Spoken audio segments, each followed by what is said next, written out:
Le petit ami a été choqué de découvrir que je montais dans la voiture de mariage, devenant ainsi la femme d'un autre. Et avec mon départ, ses jambes sont instantanément redevenues, comme il y a 3 ans, handicapées. Il ne savait pas que tout cela était sous mon contrôle en coulisses. Il y a 3 ans, j'ai vu cet homme handicapé sur le bord de la route et j'ai ressenti de la pitié. J'étais prête à l'aider, mais juste au moment où je ne savais pas quoi faire, un système est soudainement apparu. Il m'a dit que si je choisissais de séduire cet homme, le système pourrait guérir toutes ses blessures. Je n'ai pas hésité et j'ai choisi de guérir ses jambes. Dans les jours qui ont suivi, je l'ai accompagné avec beaucoup d'attention. Le temps passé ensemble m'a fait tomber amoureuse de lui et j'ai même été prête à défier ma grand-mère pour le garder près de moi. Jusqu'à ce jour où j'ai accidentellement entendu une conversation entre mon petit ami et ses amis. J'ai découvert que mon petit ami n'était pas seulement un chef du crime, mais aussi l'ex-petit ami de ma sœur nourricière. Il s'était rapproché de moi uniquement pour rendre sa sœur jalouse, afin qu'elle revienne vers lui. Il avait même planifié le jour où elle se marierait de me kidnapper pour me forcer à l'épouser,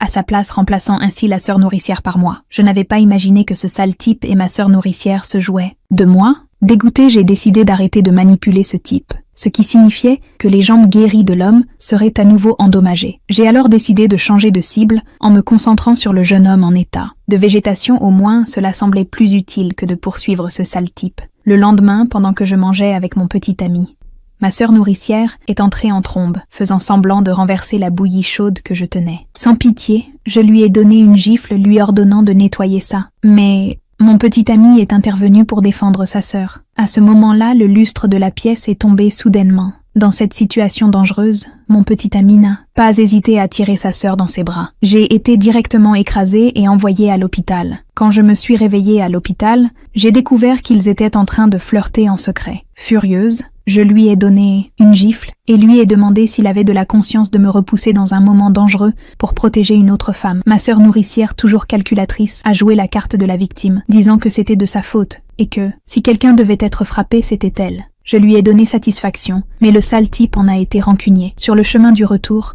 nous avons été arrêtés par des voyous, se faisant passer pour des gens du gang.